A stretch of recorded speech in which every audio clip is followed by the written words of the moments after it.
Okay, 2014 Ford Escape. This one is 1.6 turbo engine, and the problem is the water outlet is the water outlet for the coolant, it leaks. So you will start see a leaks coolant right below on your driver's side.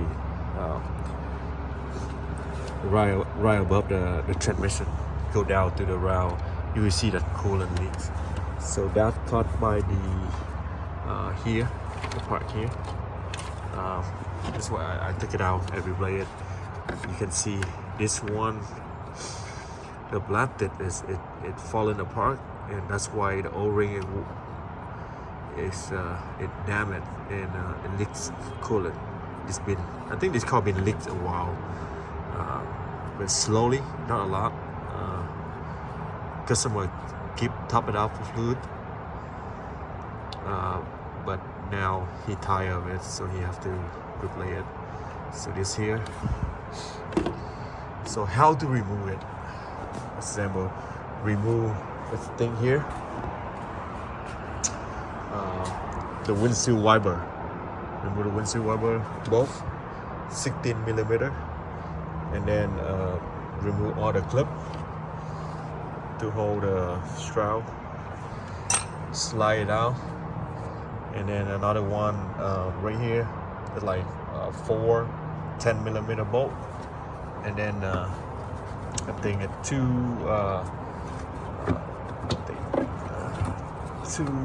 torque screws holding the brake fluid reservoir. Put it away here now, and just slide out.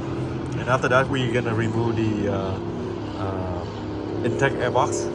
Pretty much, pretty simple. Pull it off. That's it. For this one, it's kind of tricky because this one is very tight on spade. So all you need to disconnect the wire here.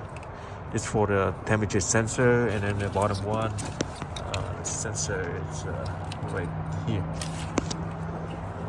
And yeah, disconnect the wire, and then also this right here, the thermostat valve, electronics, and then one here for the evap. We don't have to remove anything, we can disconnect and slide out, get it loose, that's it. More room to work it on. We have to get it clamped up right here. Yeah, we have to get it up here and then slide the whole back, slide it back. Remove the 13 millimeter bolt here to hold the water outlets, and then the long 13 millimeter bolt here, and the bracket, they have a little bracket here, 10 millimeter, 2 bolt, that's it, they come out.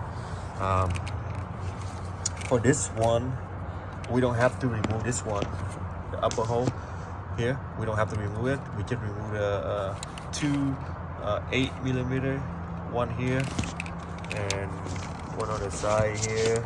I don't know if you can see it right here. Yeah, to slide a valve, electronic valve out. And after that, we just sneak it out here. Get it off, just like this. When you get it off, so the lower coolant hole, this one here, will attach on here. So what I do, I mark it on here straight. So I took it off, so I can put it back. It's exactly the same. That's it. Yeah, actually, it's not very difficult, but it's might take you about 4 hours. Do it slow. Don't rush anything because you may break another hole, so it might damage anything, and then it gets very bad, you know. If you damage something else, it's heck it. Don't do that. Get very careful. Do gentle like this stuff. These three here, plastic, fragile, very fragile. This right here too, and you can see here, oh, it's plastic, so you don't want to yank it and broke it, you know. yeah, and after that just clean it out, install a new O-ring, purchase brand new one from Ford. Water outlets. This is the part number here. It's RH225. They don't come with the O-ring, okay? You have to buy the O-ring gaskets separately. They don't come with it. Yeah. So you have to get the O-ring gasket for it. Yeah, that's pretty much. After that, don't put everything back together yet. Top up your coolant, and do pressure tests. So put pressure in and do pressure tests.